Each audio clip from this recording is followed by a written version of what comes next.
impacts on air travel, right? We saw record travel demand during Thanksgiving with cancellation at less than 0.5%. Cancellation rates are currently the lowest they've been since 2016, and ahead of holiday travel this week, we are keeping a close eye on the weather and have been pushing airlines to prepare for significant travel demand. We will continue to hold airlines accountable and protecting consumers. Just yesterday, as you all saw, the Department of Transportation announced that Southwest will pay $750 million in passenger relief and penalties for last year's holiday travel meltdown. That includes a $140 million penalty, the largest ever, and it also includes over $600 million in refunds and reimbursements for passengers that have already been paid.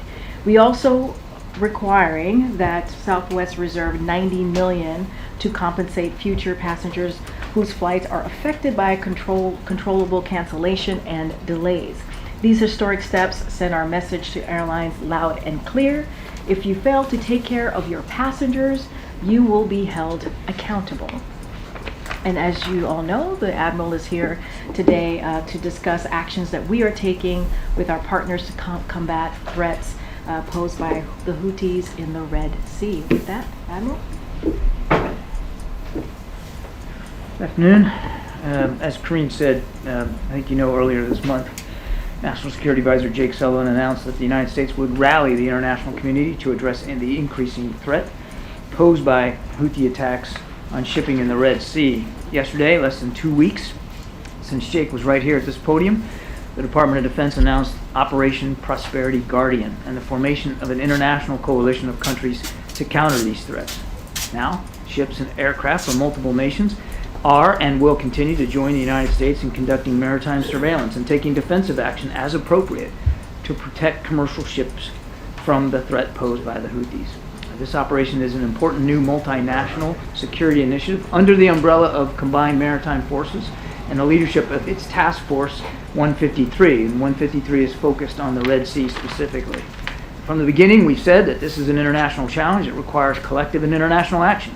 And we've been able to bring together now a number of partners, including the United Kingdom, Bahrain, Canada, France, Italy, the Netherlands, Norway, Seychelles, Spain, and even more, to address this challenge together. Also today, in a related fashion, the United States and the world's largest flag states for commercial vessels transiting the Red Sea also issued a joint statement condemning in the strongest terms the threats and the acts by the Houthis.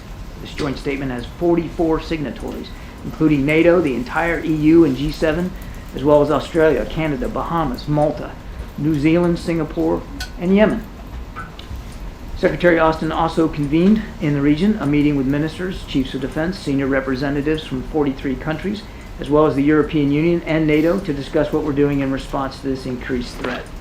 Now, I think it's important to put it a little bit in perspective. Some 6 countries border the Red Sea. The Red Sea is a conduit for 10 to 15% of all global trade, 8% of global grain trade, and 12% of global seaborne oil trade. Of this total Red Sea trade, Greek, Chinese, Japanese, and German-owned vessels make up 40 to 50% of transits. All that underscores the dependence that these economies have around the world on the strategic trade. Bottom line is, these attacks have to stop. They need to stop. They're unacceptable. The United States, our allies and our partners, will do what we have to do to counter these threats and to protect these ships. And with that, we can take some questions. Has the administration thought about redesignating the Houthis as a terrorist organization?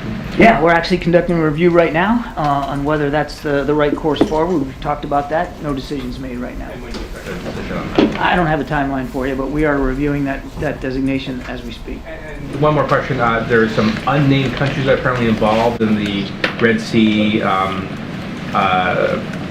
initiative. Can you say more about why those countries don't want to be named? And is it a sign that countries don't want to be seen standing with the United States at this moment, in the region? There are some nations that have agreed to participate and to be a part of this, but they get to decide. They're sovereign nations. They get to decide how public they want that to be, and I'll leave it up to them to be able to describe it one way or another. Since because not all want to become public, I doubt you're going to get much more out of them. And the last thing, given the countries want to be unnamed while participating in this U.S. initiative, and is the administration concerned about United States isolation on the international stage when it comes to the conflict in the Middle East, also given the Security Council vote that's coming up as well. I mean, well, I won't get ahead of this vote that's coming up here. We're still working through the modalities of that. But I mean, 44 signatories on this joint statement. Several nations now willing to join us publicly in this, and others that are willing to participate in this maritime coalition. It's hard to look at these things which the United States has driven forward, and say that we're somehow isolated on the world stage. In fact, I think what this shows is our convening power and how much American leadership matters on the world stage. Thank you, Admiral. And Karine, we've seen attacks on commercial ships involving 1 or 2 drones in the Red Sea, but the USS Karine took down 14 at one time over the weekend. Do we have any sense of what the Houthis were targeting? In the broad scope, Ed, as I mentioned in the opening statement, and the whole purpose of this Maritime Task Force is that they're targeting commercial shipping. I mean, heck, they've even said publicly. Usually it's 1 or 2. 14 at one time. Was that going They have largely focused their targeting on commercial ships. But, you know, we haven't seen any specific targeting or intention to target naval vessels. But you can't, you know, when a commanding officer is looking at something coming in, a drone or a missile, I mean, he or she has to make some oftentimes split-second decisions about perceiving what the threat is and taking them down. So you can't rule it out specifically. But when you're talking about these 14 drones, I mean, it's not unlike them to launch multiple at a time, and it's difficult to know when you're knocking them out of the air. It's difficult to know exactly what their intended target was. In general, and this is why we set up this task force, it is clear that the Houthis are, at the very least, conducting a concerted effort to go after merchant shipping in the Red Sea. So it was definitely shipping they were after, not maybe a place? Again, Ed, you can't be perfectly predictive. You can detect what the point of origin is. You can detect what it is that's being fired. You can get a sense of trajectory, altitude, speed, and make a determination about the perceived threat to your ship or other ships. I can't rule out that there weren't terrestrial targets that might have been at play here. But again, in general, what we're seeing consistently from the Houthis are attempts to target merchant shipping in the Red Sea, and it's backed up by their own statements about what they're trying to do. Real quick, on an unrelated matter, there are early reports that 2 Americans have been released in Venezuela. Do you have any comment or confirmation of that? I can't confirm those reports. I would just tell you that President Biden takes very, very seriously our obligations to get wrongfully detained Americans home, wherever they are overseas, and we work those issues very closely every single day.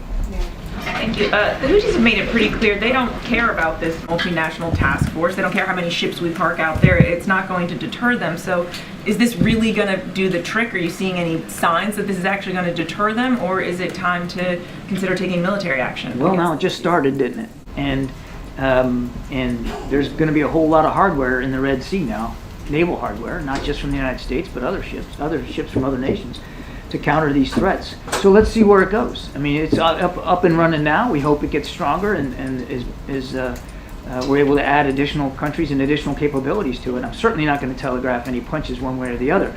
I'll say this, though. As I said in my opening statement, the attacks are unacceptable. We have national security interests at play in the region. There are international security interests at play in the region, including to the threat to shipping. We take those responsibilities seriously. We're going to continue to do what we can to protect them. So when they say even if America succeeds in mobilizing the entire world, our operations will not stop unless the genocide in Gaza stops, you think that they will actually change their mind because of this?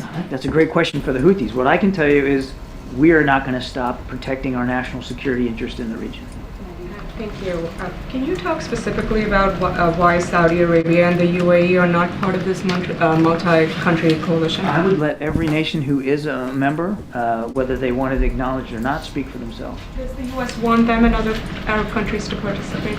It's a coalition of the willing. and each nation has to decide for itself whether it's going to participate and under what circumstances. We respect that. The whole idea here is protecting sovereign assets and sovereign rights, and that's what we're doing here. Saudis and the UAE had any conversations with the U.S. telling them they will participate if the U.S. backs a ceasefire? I'm not going to go through diplomatic conversations and details one way or another. Both countries are significant partners of the United States on a range of issues across the region. Again, they should speak to their level of participation. I have one on Herzog's comments about them being ready for another humanitarian pause in Gaza so hostages can be recovered.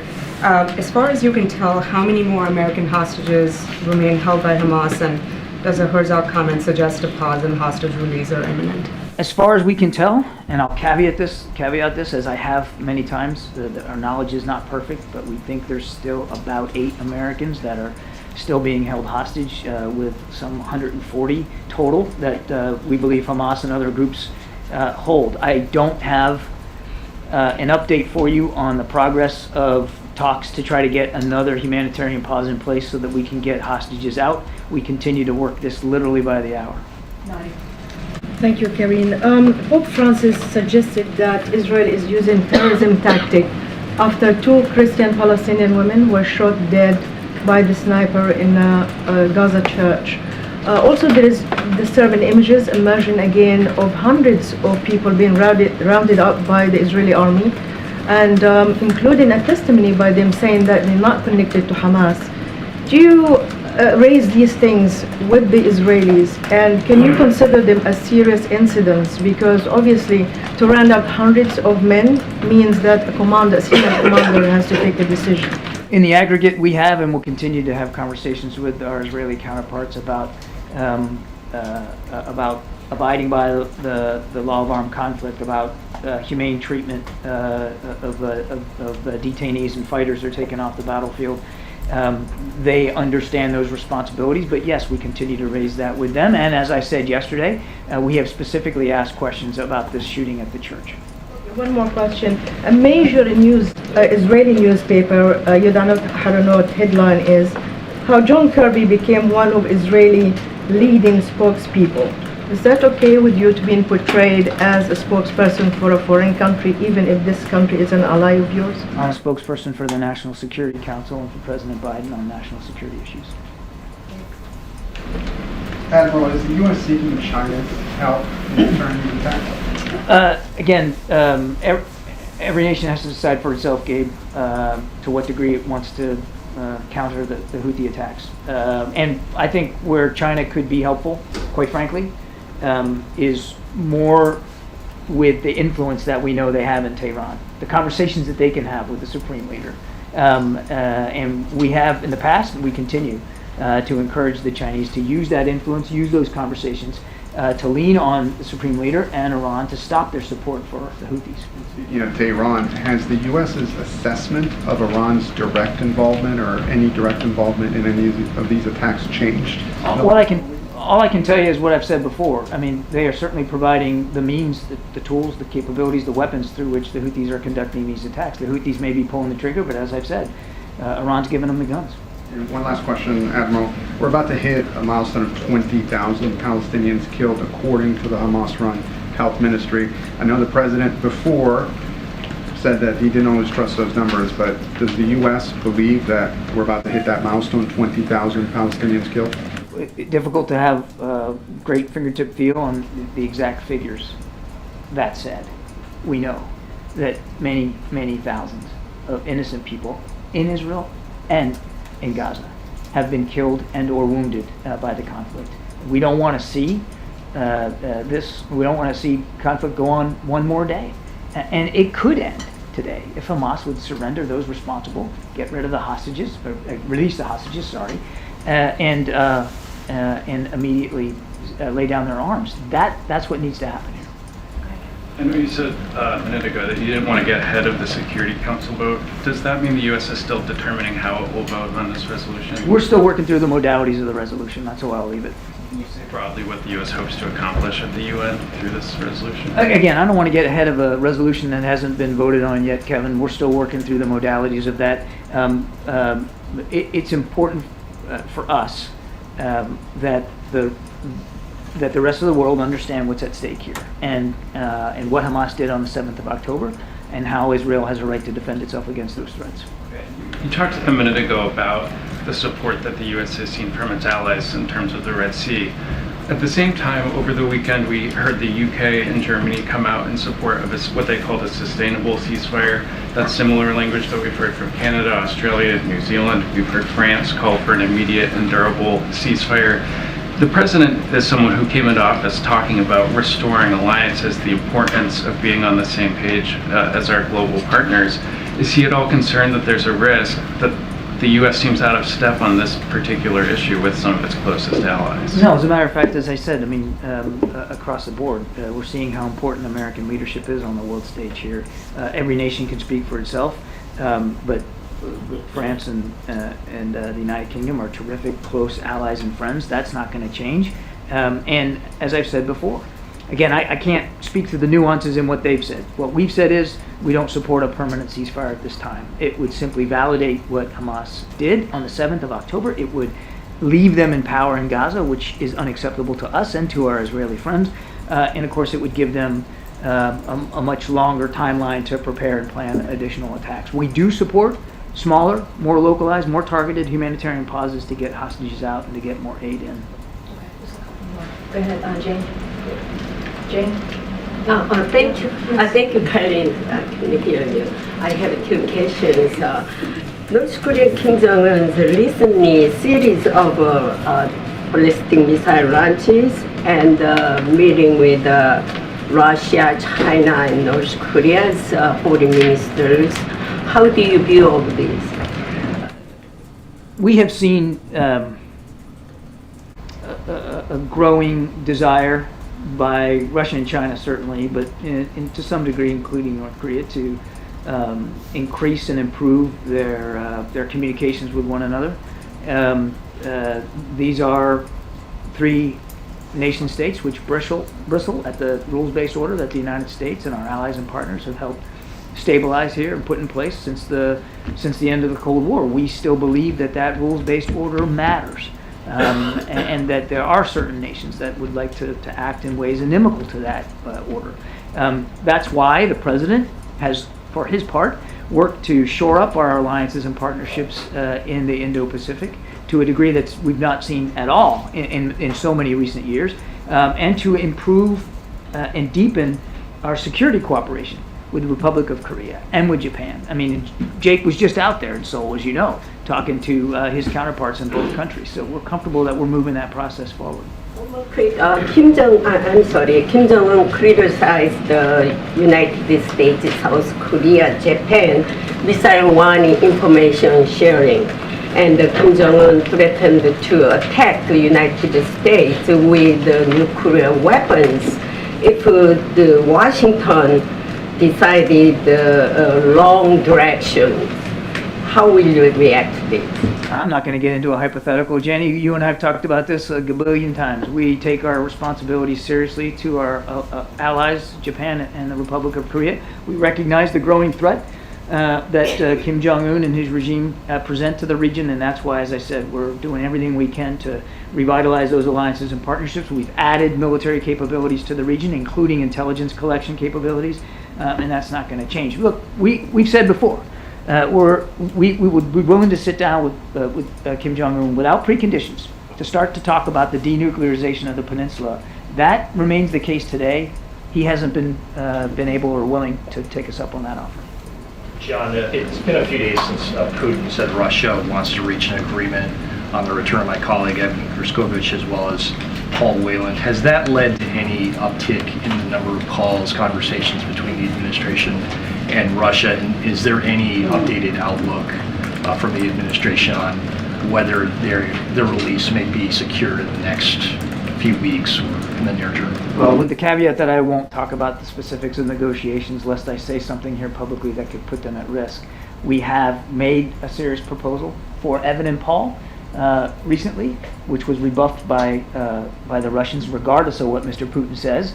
Just isn't true. They actually did rebuff it, and we haven't given up. We haven't stopped working on it, and I can tell you that we are working very, very hard to see if there's another avenue that we can approach, another option that we can pursue that can maybe get both of those men home with their families where they belong. Christina? Thank you. Admiral, the president's support for Israel, the position on Israel seems to be losing him support among Americans as well. Could it be a messaging problem that they just don't understand the importance of supporting Israel? Well, I can't speak for every American citizen. I can tell you just a couple of things. The president doesn't make national security decisions based on polls. He makes it based on principles. And there are some core principles that are at stake here. Of course, Israel's right to exist as a nation and to defend their citizens against attacks like that happened on the 7th of October. He knows that there are strong feelings on all sides here, and he appreciates that. He respects that. And our team has been in touch with communities all over the country about those feelings, about those concerns. We do take that seriously.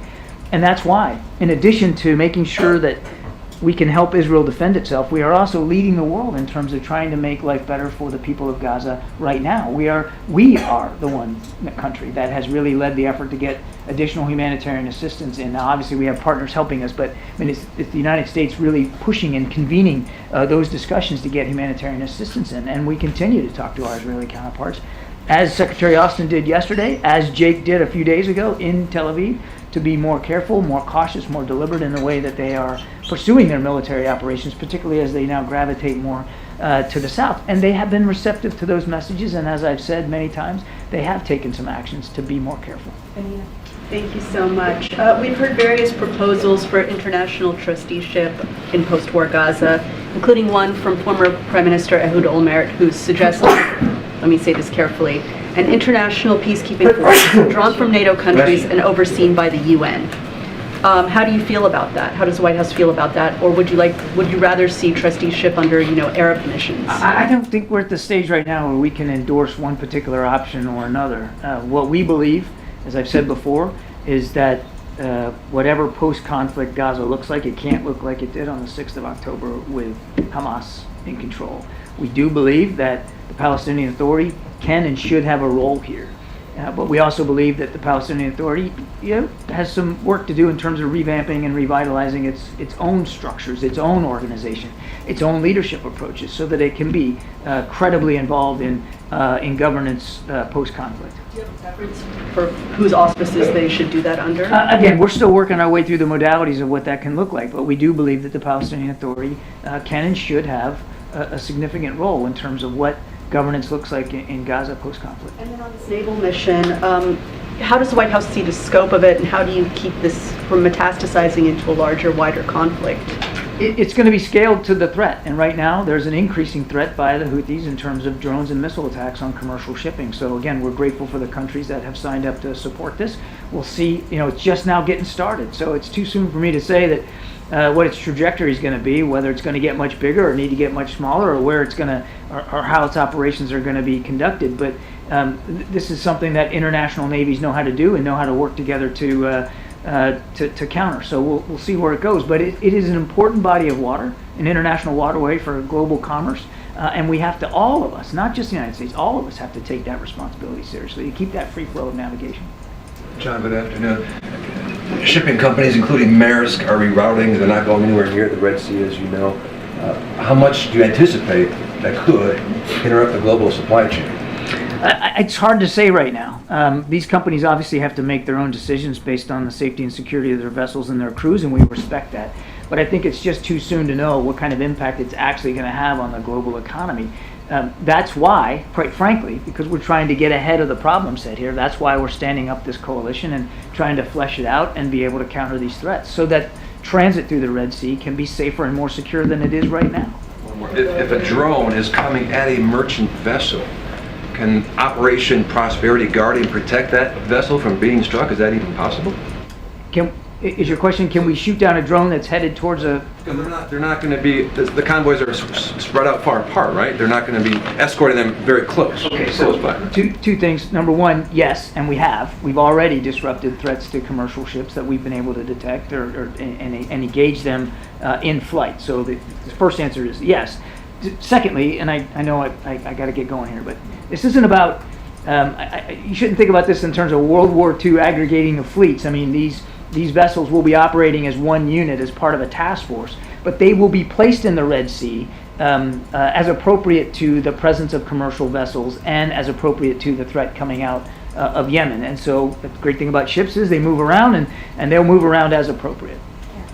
On the Ukraine funding, you said yesterday the White House hopes to send one more aid package to Ukraine before the end of the year, but at that point, the U.S. will have used up the remaining funds to replenish the stockpiles. Should Ukraine plan for that to be the last package then before the end of this year, or is there any way to shift funding so that there could be something else if Congress doesn't act? We have one more security assistance package available to us before the end of this year, before we run out of replenishment authority to replenish the stocks and the inventories on DoD shelves. That's why it's so critical that Congress act on that supplemental funding. Would you tap into stockpiles and replenish later if Congress were to come through with the funding in January? As our OMB director, Shalonda Young said, there's no magic pot of money here. I mean, that's why we need this supplemental. That's why we need this funding to support Ukraine going forward. And like I said, we got one more crack at this here before the end of the year, before that replenishment authority runs out.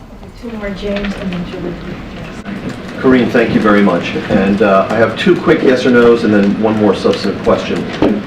First, on the Israel-Hamas conflict, has President Biden, through any means, conveyed to the Israeli government that a failure by that government to adhere to the prescriptions for the conduct and phasing of the war that U.S. officials have proffered to the Israeli government would be met with a withdrawal by the United States government of any of the money, weapons, or intelligence that we have been providing? The President's been crystal clear on this, James. We're going to continue to support Israel as they continue to fight against a violent and viable threat by Hamas.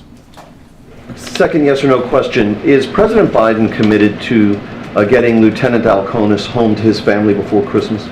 I think I want to be careful here. I don't get too much into what is still a legal process. So I think to be safe, I'm going to refer you to the Justice Department on his particular case. On the Ukraine conflict, I want to revisit the concerns that you have expressed from the podium about a burgeoning and active defense partnership between the DPRK and Russia. You've declassified satellite imagery and intelligence reporting to show that North Korea has, since the Ukraine conflict began, been supplying direct lethal materiel to the Kremlin. I wonder if, given the degree to which the DPRK is a client state of China, and federal estimates suggest that the DPRK receives more than 90% of its imports from China, whether it's really appropriate to speak of the DPRK having any kind of bilateral relationship with Russia. Rather, would it be more appropriate for us to say that this provision of direct lethal materiel by the DPRK to Russia is something which enjoys the blessing of the Chinese and indeed couldn't occur without it? Two things I'd say. One is, as deeply concerned as we are by the DPRK's actions on a range of fronts, they are a sovereign nation. They make sovereign decisions of their own.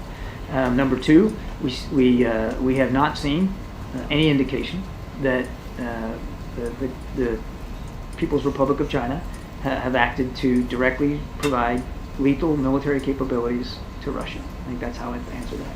Okay, very, very quickly, because the Admiral actually has to go. I'll combine both the questions together. One, last week 21 Pakistani soldiers were killed by the weapons that were left in Afghanistan.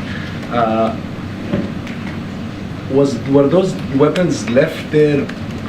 Was that a mistake, or was it left intentionally? And second, Pakistan Army Chief is here. He met several officials. Any expectations for Pakistan in future? Any expectations from Pakistan to play some different kind of roles in coming days? Pakistani Army Chief is here. He met several. I would refer you to the Defense Department on those discussions. Obviously, Pakistan remains a key partner in the region. They continue to face a viable terrorism threat across that border. And I'm sure that our Defense Department colleagues will have more to say on that. I haven't seen the reporting on these to verify what you've said about weapons left in Afghanistan, participate or being used to. 21 soldiers that were killed in Pakistan, the weapons that the Taliban used were the weapons that the U.S. left in Afghanistan, the goggles. I haven't seen those reports, but let me remind you, please, take the opportunity to remind you, we didn't just leave a bunch of weapons in Afghanistan. This is a fallacy, this is a farce. What we did over the course of our 20 years in Afghanistan, of course, with congressional approval and consultations, was armed and helped equip the Afghan National Security Forces. And as we have said time and time again, that as the Taliban made advances, those Afghan National Security Forces, many of them decided not to fight, but yet to lay down their arms and leave. But the arms that you're talking about, and again, I can't verify these specific reports, belong to the Afghan National Security Forces. That's what was left behind, not that the United States just walked away and abandoned a bunch of weapons in a pile in Afghanistan. That's just simply not historically accurate. Thanks, everybody. All right. Thanks, Admiral. Chris? Question on the new immigration law in Texas. Does White House have any thoughts on that law? And there appears to be some litigation that's starting over the law as well. Look, this is an extreme law that will not and does not make the communities in Texas safer. It just doesn't. And I think to add to that is that it is very much in line with what Republicans, many Republicans like to do or tend to do, which is demonize immigrants and also dehumanize immigrants. This is part of this. And so this is not who we are as a country. This is not who we should be as a country. Communities should not be individually targeted and put into harm's way. And this is what we're seeing.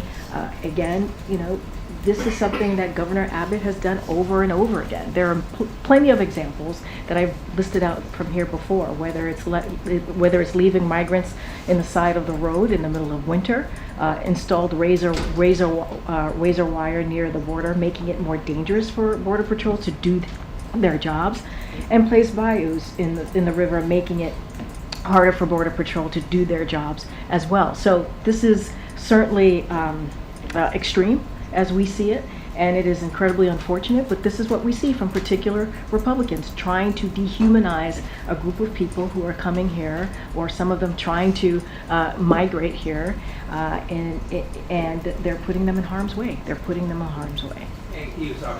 negotiation of the supplemental, obviously immigration is an important part of that. Where are we at on that?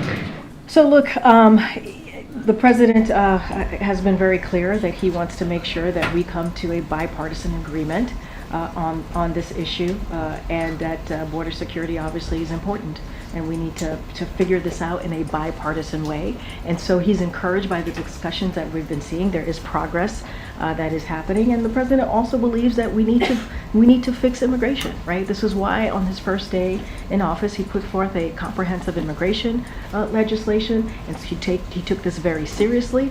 That's why he put forth a supplemental plan, right? That had part of it is adding certainly more law enforcement to the border, right? Making sure that we're taking additional actions, and that's why he put forth that supplemental, that emergency supplemental. So he thinks it's really important. We think that we're headed in the right direction.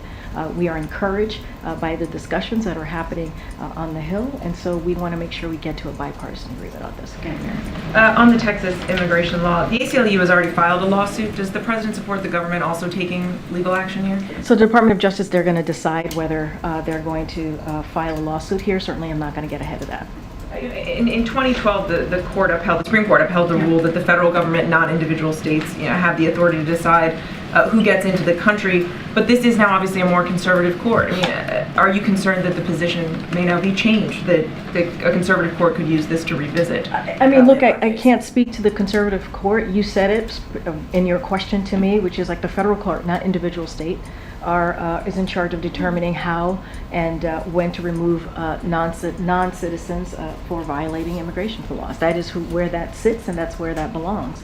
And look, as you just stated, in 2012 it happened. and it was struck down, right? The court struck that down. As far as what's going to happen next, the DOJ, Department of Justice, certainly is going to make that decision. I'm not going to get ahead of it, but there is precedent. It was struck down. I can't speak for this current court, but what I can say is, and what I said at the top when I was asked this question by Chris, is that the law is incredibly extreme, and it does not make communities in Texas safer. It just does not. It dehumanizes, which is what Republicans tend to do. Certain Republicans tend to do is dehumanize immigrants and also demonize them, and that's what we're seeing here.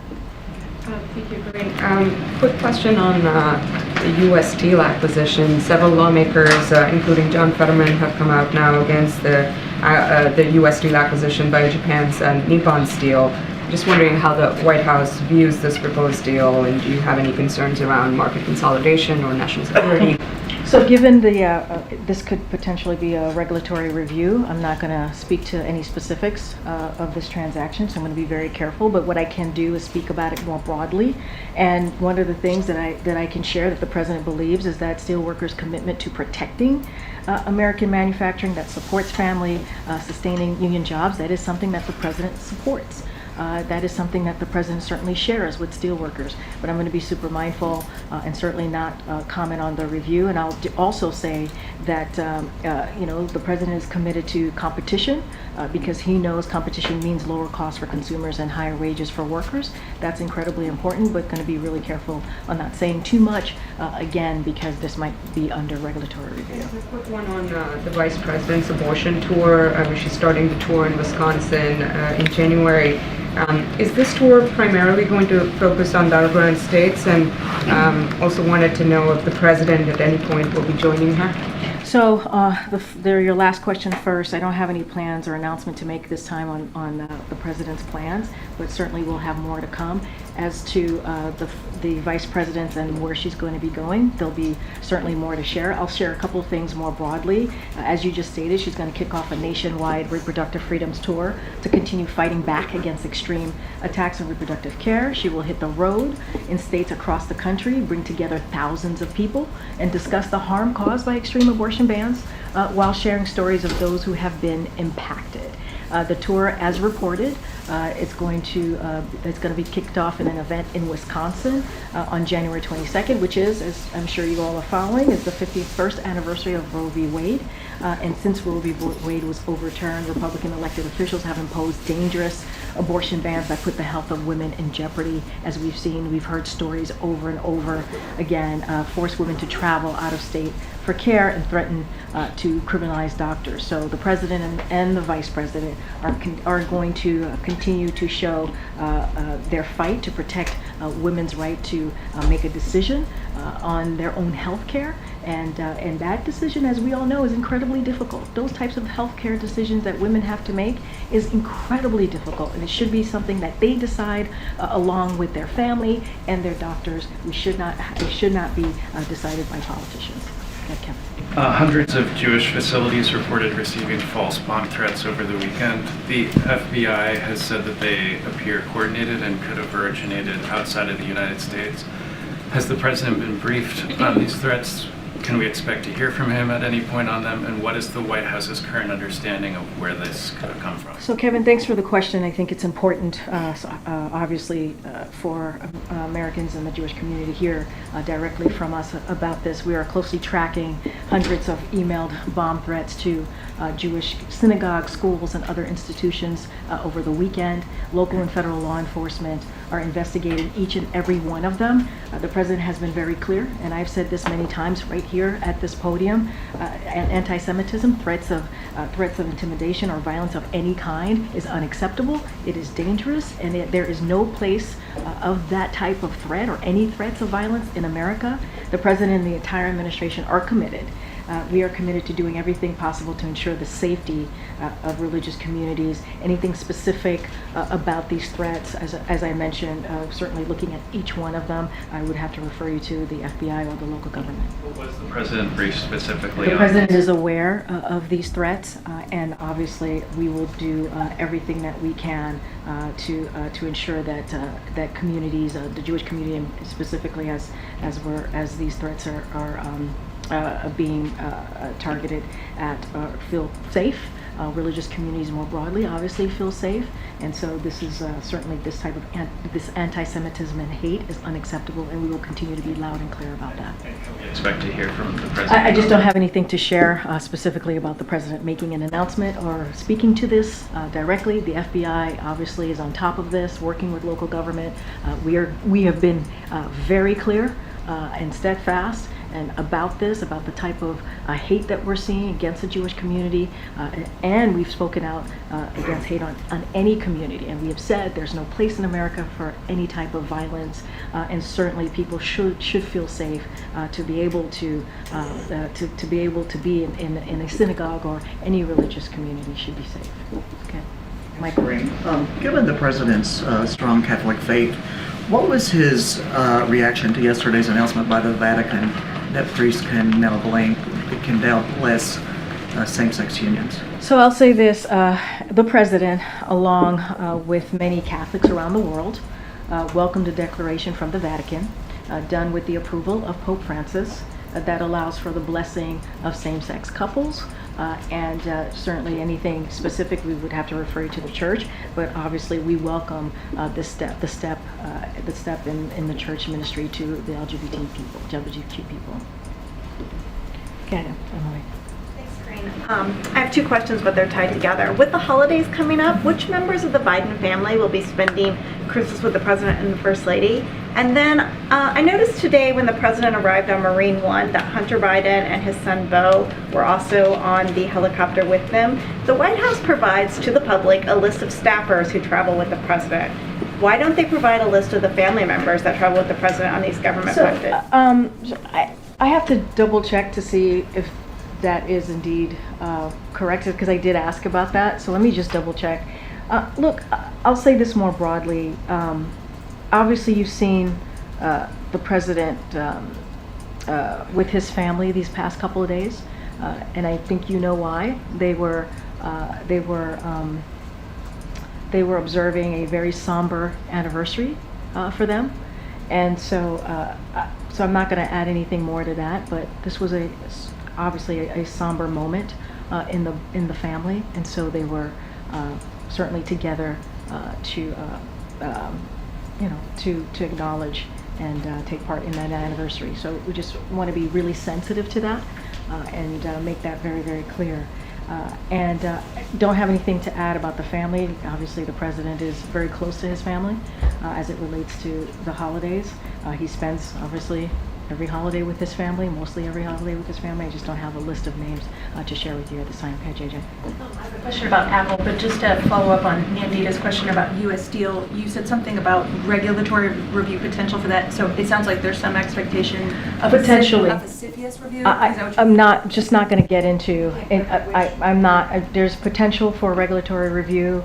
This is a transaction, as you know, so I'm just going to be super, super mindful and I just want to be careful.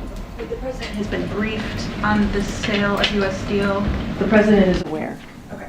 And then on Apple, on the ruling that some Apple Watches violate another company's patent, Apple's going to have to pull some of these models from the shelves, and there's some questions about whether the Biden administration will intervene. Can you say if there is some consideration about vetoing this ban by the International Trade Commission? So we're tracking this case in the December 25th deadline. As you know, USTR has the president's delegated authority to make these determinations, and Ambassador Tai is obviously carefully considering all of the factors in this case. So I don't want to get ahead of any decisions that may come out of USTR, but she certainly has the authority to decide. Okay.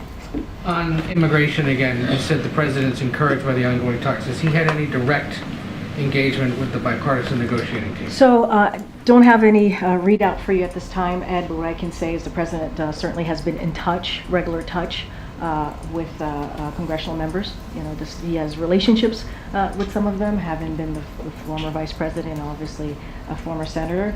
Just don't have anything to read out on specific conversations. So he's been in touch with folks on the Hill. There's been criticism from the left and the right that the White House could have gotten involved on this specific issue of border security and immigration sooner, and not as actively as it has in the last 10 days. What's the response of the White House to that? Well, look, as far as timing and engagement, look, the president has taken this very seriously. You've heard me say this over and over and over again, ad nauseum probably, on the first day of this administration. Almost 3 years ago, the president put forth a comprehensive immigration proposal. That's how serious he took it. And 3 years, Congress did not act. They did not act on this. And so, and now here we are. The president put forth an emergency supplemental, obviously proposal to deal not just with Ukraine and Israel, but obviously the border as well. And they've just let this process languish for 3 years. 3 years. And so, and the Republicans, they completely got in the way, opposed the record funding that we have asked for. If anything, they asked for cuts of 2,000 Border Patrol. They've done everything that they can to get in the way of the president actually wanting to address this issue that we're seeing at the border. So this is something, his first piece of legislation was dealing with the broken system that we're seeing in the immigration The system. criticism is less about the last 3 years and more about the last 2 months. Since that emergency supplemental was submitted, there was virtually no conversation between the White House and Congress about moving it, but more specifically about that aspect of it, the border security aspect, until word came about a week and a half ago now that the White House is willing to play ball on changes to asylum and other things. Well, I'm not going to get to the specific of what's being discussed here. I'm just not going to negotiate from the podium, obviously. But I take offense, and I think the president does too, in saying that we haven't taken this seriously. When you put your first piece of legislation is on immigration to fix the broken system, that is taking it very seriously.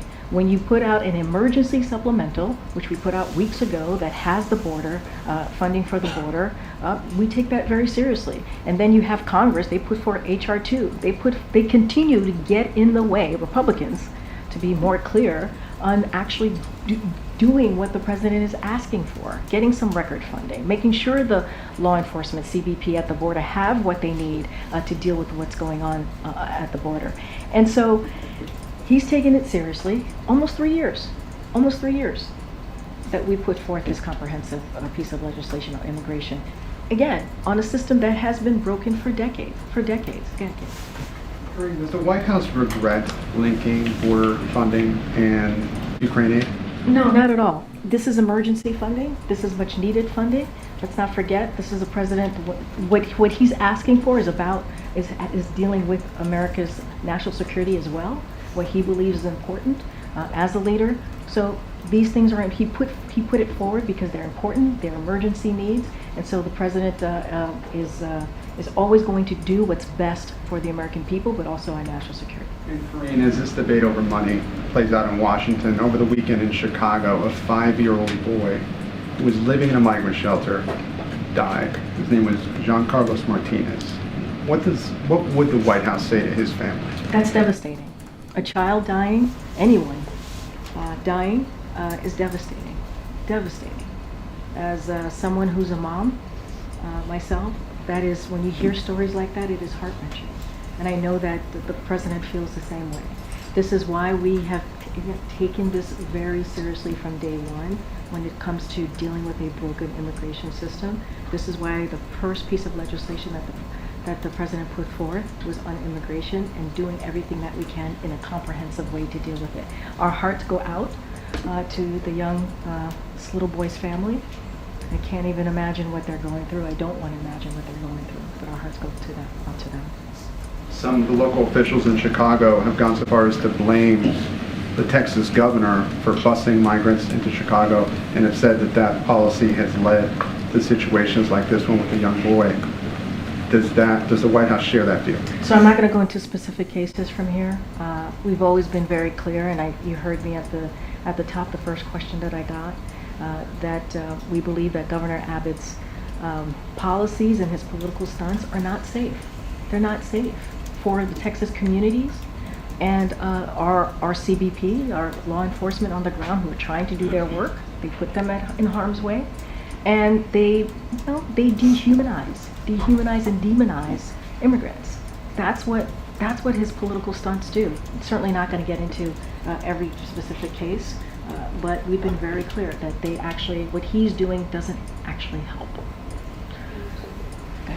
I I saw that Katie Porter, Congresswoman Katie Porter, has shifted her position and recently called for a ceasefire. Is there a concern that Democratic members of Congress, most of them who have been standing with President Biden's stance on this, are moving away from what the White House has said? Is that a concern that the White House has? Look, the president's been very clear. You've heard Admiral Kirby, you've heard from Jake Sullivan, you've heard from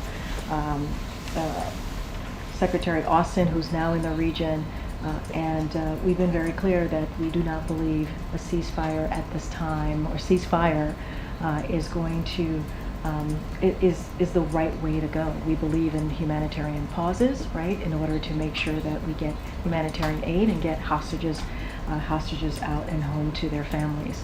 And that's what we've been pushing for. That's what we've been talking to regional partners about. And, you know, in our minds, Hamas is a terrorist organization. It's not even in our minds, that is a fact.